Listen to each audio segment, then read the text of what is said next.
بالله من الشيطان الرجيم. بسم الله الرحمن الرحيم. السلام علیکم ورحمۃ اللہ وبرکاتہ۔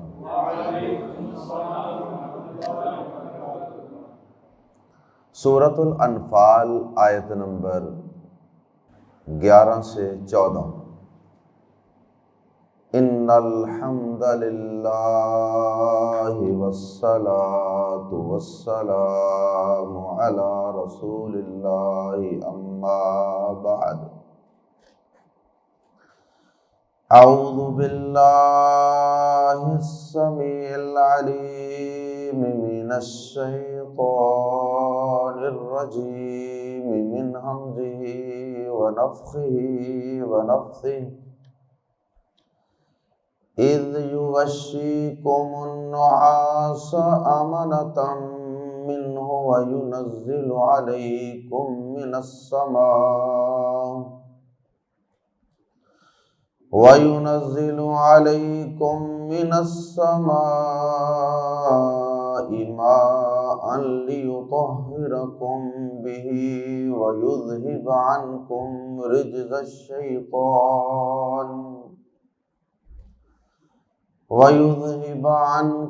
رِّجْزَ الشَّيْطَانِ وَلِيَرْبِطَ عَلَى قُلُوبِكُمْ وَيُثَبِّتَ بِهِ الْأَقْدَامَ۔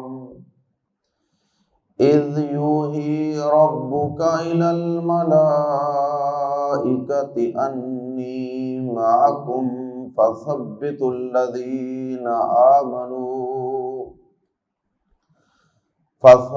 الَّذِينَ آمنوا سَأُلْقِي فِي قُلُوبِ الَّذِينَ كَفَرُوا الرُّعْبَ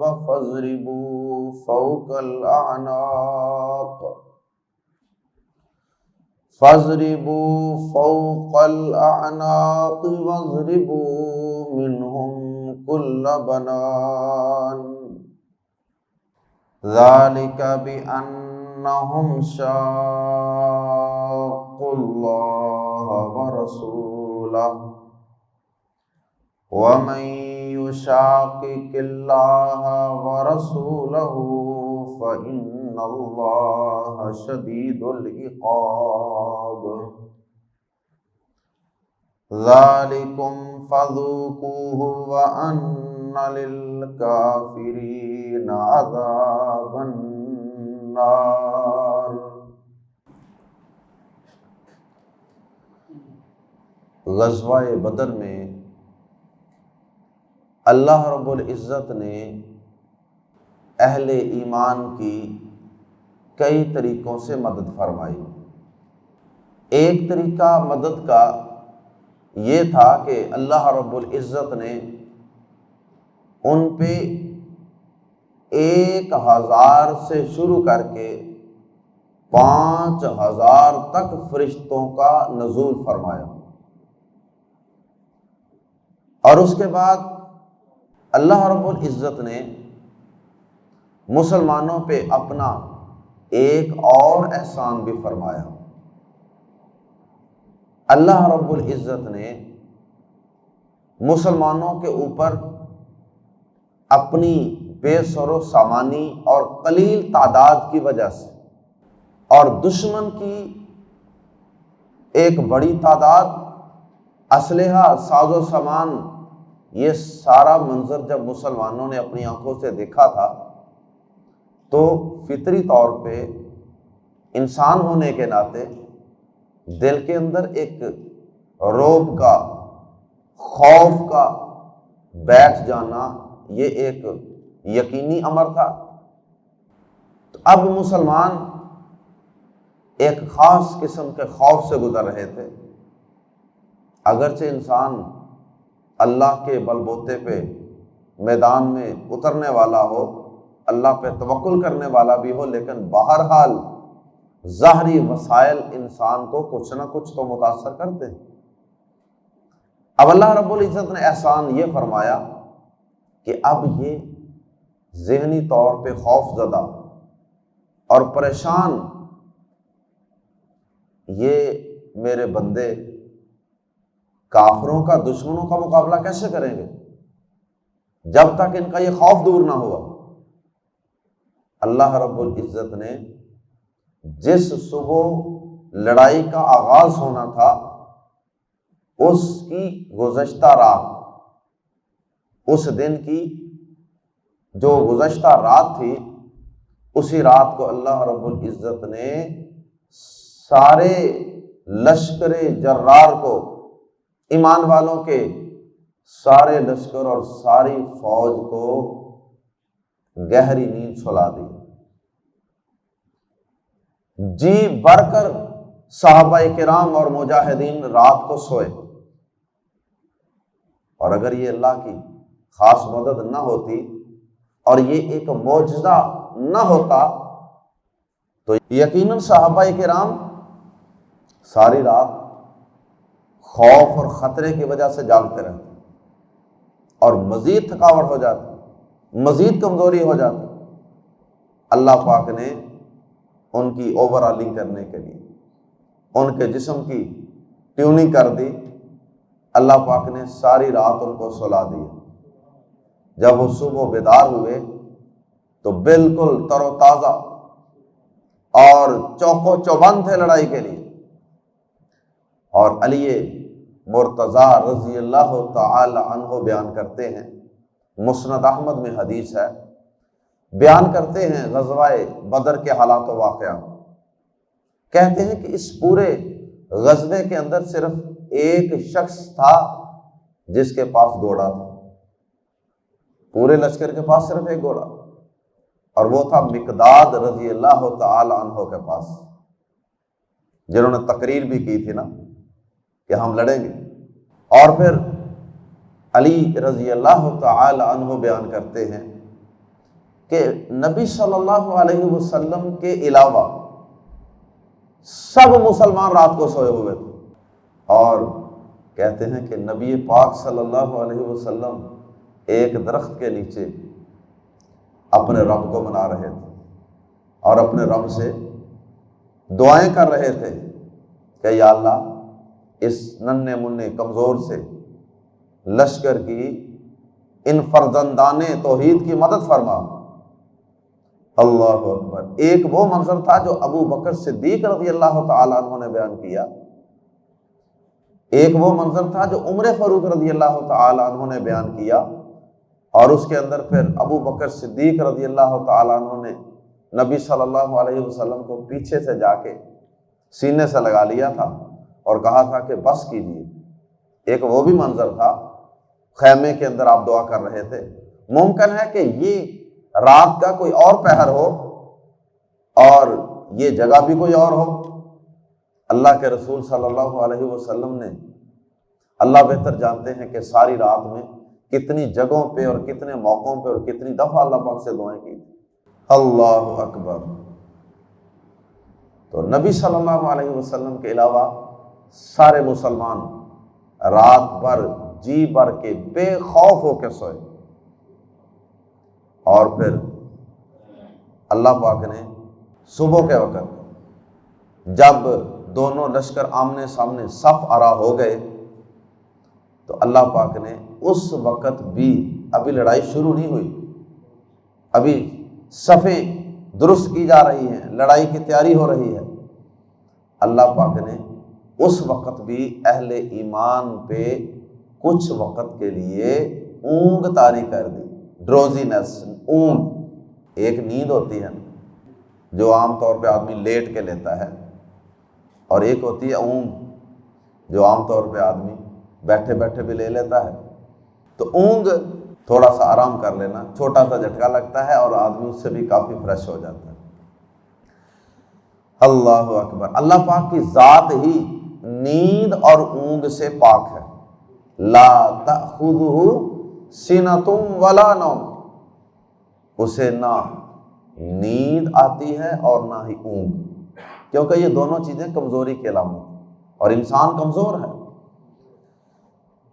تو اللہ کے نبی صلی اللہ علیہ وسلم سمیت تمام صحابہ کرام کو اللہ پاک نے میدان جہاد کے اندر جب دشمن کے سامنے صف آ رہا ہے، اللہ پاک نے اس وقت ان پہ بطور معجزہ اونگ طاری کر دی۔ حالانکہ یہ کوئی وقت تو نہیں تھا ان کا، یہ کوئی سونے کا وقت ہے۔ اب ادھر دشمن کے حملہ آور ہونے کا بھی خطرہ ہے۔ یقیناً اگر یہ اللہ کی طرف سے معجزہ نہ ہوتا تو کبھی بھی دشمن سامنے ہو تو آدمی اونگ نہیں سکتا، سو نہیں سکتا۔ تو یہ اللہ پاک کی طرف سے ایک معجزہ تھا کہ پورا لشکر ہی اونگ میں چلا گیا، اور اس چھوٹے سے اونگ کے جھٹکے کی وجہ سے مسلمان ایک دفعہ پھر فریش تر و تازہ ہو گئے۔ اور وہ جو خوف تھا نا، آپ جانتے ہیں کہ اگر کبھی کسی انسان پہ کوئی خوف طاری ہو نا، جیسے کسی کا کوئی ایکسیڈنٹ ہو گیا، کوئی اللہ محفوظ رکھے آگ لگ گئی، یا کوئی زلزلہ آیا، یا کوئی ایکسیڈنٹ حادثہ گاڑی پہ ہوا، تو اس کے بعد آدمی بڑا خوف زدہ ہوتا ہے، کافی دیر تک وہ خوف انسان کے ذہن سے نہیں نکلتا۔ تو اگر انسان سو جائے نا، سو کے اٹھنے کے بعد کافی حد تک وہ خوف دور ہو چکا ہو۔ یہ بھی اللہ پاک کی رحمت ہے۔ ایک تو یہ اللہ پاک کی طرف سے مدد آئی، پہلی مدد فرشتوں کی، دوسری مدد نیند اور اونگ کی۔ رات کو نیند آئی اور صبح میدان جہاد کے اندر اونگ آئی۔ اس کے بعد اللہ پاک نے ایک اور رحمت بھی نازل فرمائی، وہ یہ کہ اللہ پاک نے اسی رات آسمان سے اپنی رحمت کی بارش نازل فرما دی۔ اب مسلمان تھوڑی سی بلند جگہ پہ تھے اور وہ کافر تھوڑی سی نچلی اور نشیبی جگہ پہ تھے۔ اب ہوا یہ کہ جب بارش ہوئی تو سارا پانی ان کی طرف، ان کے لیے تو وہ بارش رحمت ثابت ہوئی، اور ایمان والوں کے لیے وہ بارش رحمت ثابت ہو گئی۔ اس طرح کہ ایک تو ریتلی جو زمین ہوتی ہے، جب بارش ہوتی ہے تو وہ تھوڑی سی جم جاتی ہے، اس پہ چلنا، اس پہ انسان کی نقل و حرکت آسان ہو جاتی ہے۔ تو بارش کی وجہ سے وہ جو ریتلی زمین تھی وہ ذرا جم گئی، اور مسلمانوں کو نقل و حرکت کرنا دشمن سے مقابلے کے لیے وہ آسان ہو گیا۔ اللہ اکبر۔ اور اللہ پاک فرماتے ہیں کہ اس بارش سے میں نے ایک اور کام بھی کیا،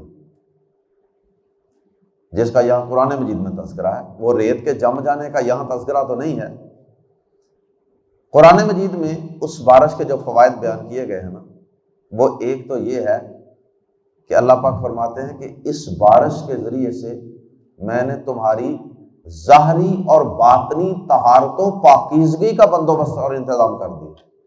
وہ اس طرح کہ ظاہری طور پہ اس طرح کہ ایمان والے ہیں، مسلمان ہیں، اور جہاد پہ روانہ ہو رہے ہیں، دشمن سے مقابلے کے لیے میدان میں اترنے لگے ہیں، اور انہوں نے نماز ہی کوئی نہ پڑھی ہو، تو ایک مومن تو کبھی بھی مطمئن نہیں ہو سکتا نا۔ اب وہ پانی موجود نہیں تھا، قضاء حاجت کی بھی ضرورت ہے، غسل کی بھی ضرورت ہے، پینے کے لیے پانی کی بھی ضرورت ہے۔ اب اللہ پاک نے یہ ساری ضروریات ہی اس بارش کے پانی کے ذریعے پوری کر دی۔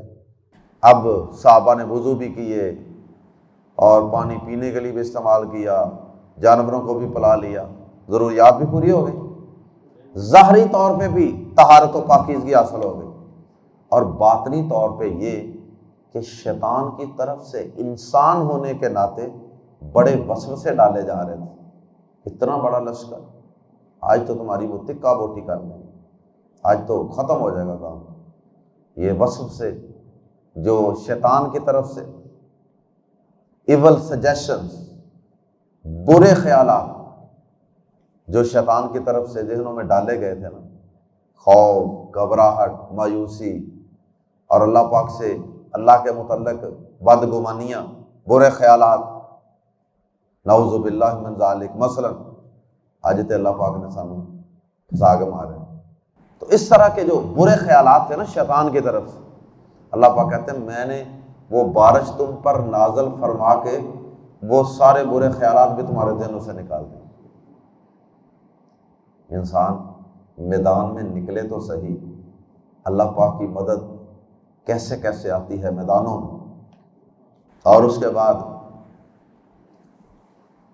اللہ پاک نے جو ایک چوتھا انعام اور احسان بیان کیا ہے آیات زیر تفسیر میں، وہ یہ ہے کہ اللہ پاک فرماتے ہیں کہ میں نے کافروں کے دلوں پر تمہارا رعب، دبدبہ اور دہشت ڈال دی۔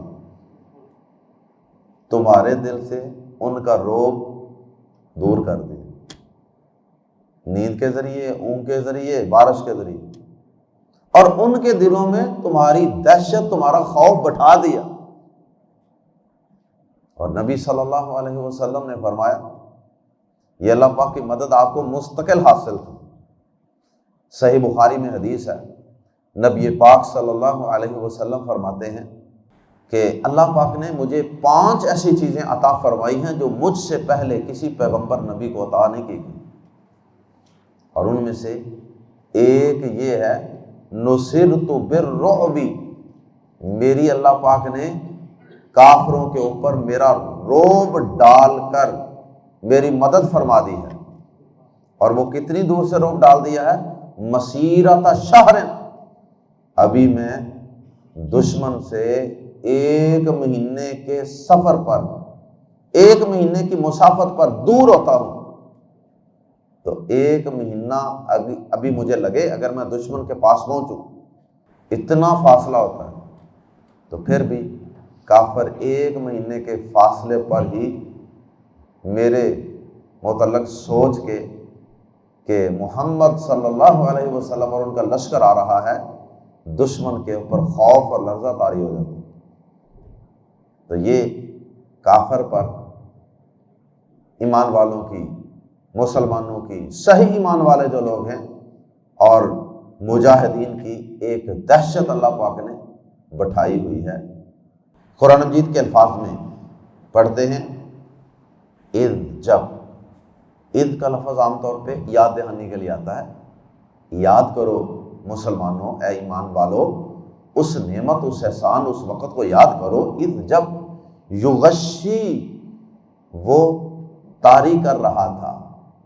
غشی ہوتی ہے نا ڈانپ لینا کسی چیز کو، اوپر سے کوئی چیز، جیسے کسی کے اوپر کوئی اوپر سے کپڑا ڈال دینا۔ اذ یغشی، جب وہ طاری کر رہا تھا، کم، تم پر، یا ڈھانپ رہا تھا تمہیں، النعاسا، اونگ سے، جب وہ تمہیں اونگ سے ڈھانپ رہا تھا، جب وہ تم پر اونگ طاری کر رہا تھا۔ آمنتن، امن کے لیے، اور امن کا معنی خوف دور کرنا بھی ہوتا ہے۔ آمنتن، خوف دور کرنے کے لیے یا امن و سلامتی کے لیے، منہ، اپنی طرف سے، منہ، اپنی طرف سے، اللہ پاک، یہ ہو ضمیر اللہ پاک کی طرف لوٹ رہی ہے۔ اذ یغشیکم النعاس آمنۃ منہ، جب وہ تم پر اونگ طاری کر رہا تھا، وینزل، اور وہ اتارتا تھا، علیکم، تم پر، من السماء، آسمان سے، ماء، پانی، جب وہ تم پر آسمان سے پانی اتارتا تھا، یا اس نے تم پر آسمان سے پانی اتارا، لی، تاکہ، یطہر، وہ پاک کر دے، لیطہر، تاکہ وہ پاک کر دے، کم، تمہیں، بی، ذریعے سے، ہی، اس پانی، ہی کا مرجع ہے ما، لیطہر، تاکہ وہ پاک کر دے، کم، تمہیں، بھی، اس کے ذریعے، پانی اللہ پاک نے اس لیے نازل کیا آسمان سے تاکہ وہ تمہیں اس کے ذریعے سے پاک کر دے، وَيُذْهِبَ، اور وہ لے جائے، لے جائے سے مراد بھی دور کر دے، وَيُذْهِبَ عَنْكُمْ، اذهب یذہب، اس کے بعد جب عن آئے، عن، تو اس کا معنی ہوتا ہے لے جانا، اس کا معنی ہوتا ہے لے جانا، خصوصاً جب اس کے بعد عن آئے، یذہب، وَيُذْهِبَ عَنْكُمْ، اور وہ دور کر دے تم سے، رجز الشیطان، شیطان کی گندگی، رجزن گندگی، نجاست کو کہتے ہیں۔ رجز الشیطان سے یہاں کیا مراد ہے؟ ایول سجیشنز آف شیطان، شیطان کی طرف سے برے وسوسے، خیالات، بدگمانیاں، مایوسیاں، یہ ساری چیزیں جو ایمان والوں کے دلوں میں ڈالی جا رہی تھی، وہ شیطان کی گندگی اس کو کہا جا رہا ہے۔ اللہ پاک تم سے شیطان کی گندگی دور کر دے۔ تو یہ شیطان کی گندگی یہ باطنی طہارت ہو گئی نا، اور وضو غسل وغیرہ کی ضرورت پوری ہو گئی، وہ ظاہری طہارت و پاکیزگی ہو گئی۔ تو اللہ پاک نے ظاہری باطنی دونوں قسم کی طہارت و پاکیزگی کا بندوبست کر دیا اس بارش کے نزول کے ساتھ۔ اللہ اکبر۔ وَلِيَرْبِطَ، اور تاکہ وہ مضبوط گرہ باندھ دے، عَلَىٰ قُلُوبِكُمْ، تمہارے دلوں پر، اور تاکہ وہ تمہارے دلوں کو مضبوط کر دے، یا ترجمہ کر سکتے ہیں اور تاکہ وہ تمہارے دلوں پر مضبوط گرہ باندھ دے۔ دل مضبوط ہوگا تو لڑائی ہوگی، دشمن کا مقابلہ ہوگا، میدان میں اترنا ہے، تیروں تلوار نیزے چلنے ہیں، تو دل ہی مضبوط نہ ہوگا، مورال ہی کسی فوج کا ڈاؤن ہوگا، تو پھر وہ فوج لڑ نہیں سکتی۔ وَلِيَرْبِطَ عَلَىٰ قُلُوبِكُمْ، اور تاکہ وہ مضبوط گرہ باندھ دے تمہارے دلوں پر۔ وَيُثَبِّتَ، ہاں یہاں پہ وَيُثَبِّتَ کے ساتھ یہ جو شروع میں لام زر لی ہے نا، وَلِيَرْبِطَ، یہ والا لام زر لی اس کے ساتھ بھی ہے، وَلِيُثَبِّتَ اصل میں، وَيُثَبِّتَ، اور تاکہ وہ جما دے۔ ثبت یثبت، ثابت قدمی سے ہے، ثابت قدمی کا مطلب قدموں کا جم جانا۔ وَيُثَبِّتَ، اور تاکہ وہ جما دے، بھی اس پانی کے ساتھ، اس بارش کے ساتھ، الاقدام، قدموں کو، اور تاکہ وہ اس بارش کے ساتھ قدموں کو جما دے۔ یہ قدموں کو جما دے، اس سے مراد وہ چیز ہو سکتی ہے کہ ریت کے اوپر تمہارے پاؤں جم گئے، یہ مطلب بھی ہو سکتا ہے ظاہری طور پہ، اور باطنی طور پہ بھی اس کا مطلب ہو سکتا ہے کہ وہ تمہیں میدان کے اندر جب تمہارا دل مضبوط ہو جائے گا، تمہارے اندر سے شیطانی وسوسے دور ہو جائیں گے، تو پھر تم میدان کے اندر ثابت قدمی سے ڈٹ سکو گے، لڑ سکو گے، جم سکو گے۔ اذ، یوں ہی، یاد کیجئے اس وقت کو، اذ، جب، یوں ہی غزوہ بدر کی منظر کشی کی جا رہی ہے، اذ، یوں ہی غزوہ بدر کو اور میدان بدر کو ذرا ذہن میں لائیے اور سوچئے کیا منظر تھا۔ ایک طرف 1000 تھا اور ایک طرف 300 سے کچھ اوپر تھے، بے سر و سامانی کی حالت میں۔ تو پھر وہ فرشتوں کی مدد والا تذکرہ اللہ پاک نے ایک دفعہ پھر کر دیا، اور اس کی اللہ پاک نے یہاں کچھ تفصیل بیان کر دی۔ پہلے تو کہا تھا نا 1000 فرشتے سے تمہاری مدد کروں گا، یہاں فرمایا اذ یوحی ربک، اب اس کی کچھ تفصیل ہے۔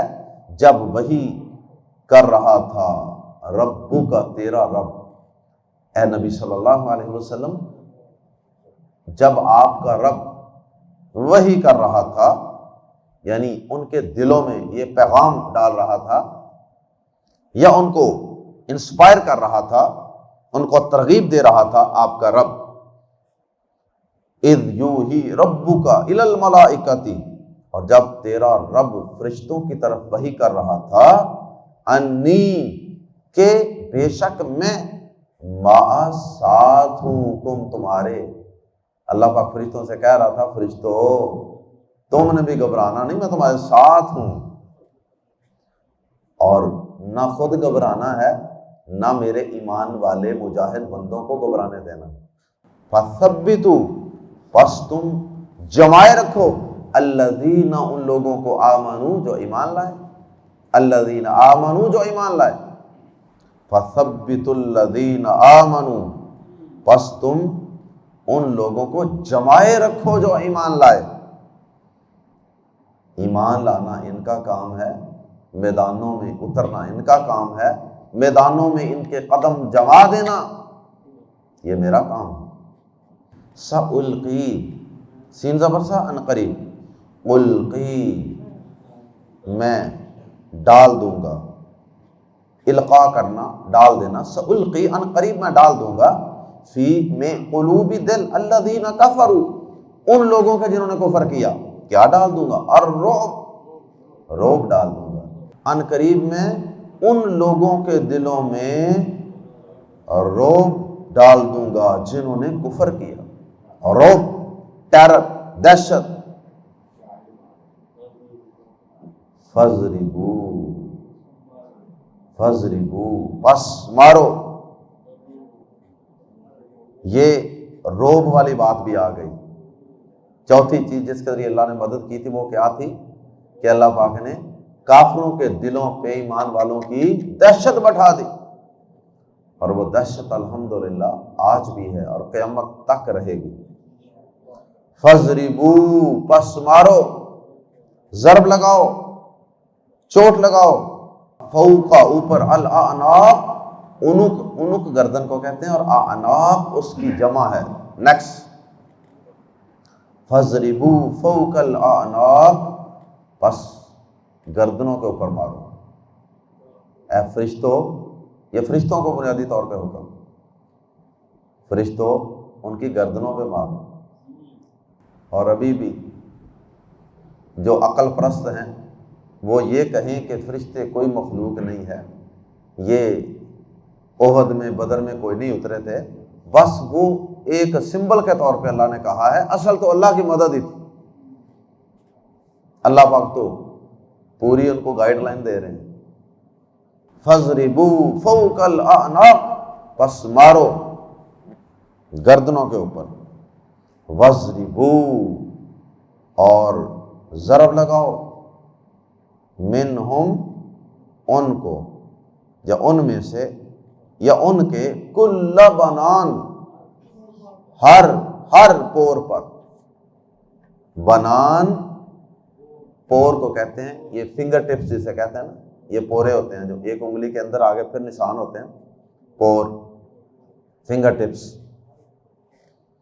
گردنوں پہ بھی مارو، ان کی انگلیوں کے پور پہ بھی مارو۔ ذالکم یہ بازر بھی اس وجہ سے ہے، انہم کہ بے شک انہوں نے شاقو مخالفت کی، اللہ کی، ورسولہ اور اس کے رسول۔ یہ سارا اہتمام ایمان والوں کی مدد کا اور ان کو ذلیل و رسوا کرنے کا اللہ پاک فرماتے ہیں، اور فرشتوں کو ان کے پور جوڑ اور گردنوں پہ مارنے کا یہ سارا حکم میں نے اس لیے دیا ہے، انہوں نے اللہ اور اس کے رسول کی مخالفت کی۔ شاق اللہ، اللہ اکبر۔ اور یہ مخالفت ایسی مخالفت ہے کہ جس میں ایک گروہ ایک طرف ہے اور دوسرا گروہ اس کے مد مقابل دوسری طرف کھڑے ہو کے اس کی مخالفت کرے۔ ایک ہوتا ہے نا نافرمانی ہو جانا، اور ایک ہوتا ہے ان کی مخالفت میں کھڑے ہو جانا، اللہ اور اس کے رسول صلی اللہ علیہ وسلم کی مخالفت میں کھڑے ہو جانا۔ یہ اس لیے ہے کہ بِأَنَّهُمْ شَاقُّوا اللَّهَ انہوں نے مخالفت کی اللہ کی، ورسولہ اور اس کے رسول کی، وَمَن يُشَاقِقْ اور جو کوئی مخالفت کرے اللہ کی، اور جو کوئی مخالفت کرتا ہے اللہ کی، ورسولہ اور اس کے رسول کی صلی اللہ علیہ وسلم، فَإِنَّ اللَّهَ تو یقیناً اللہ شدید سخت ہے، عقاب عذاب والا، تو یقیناً اللہ سخت عذاب والا ہے۔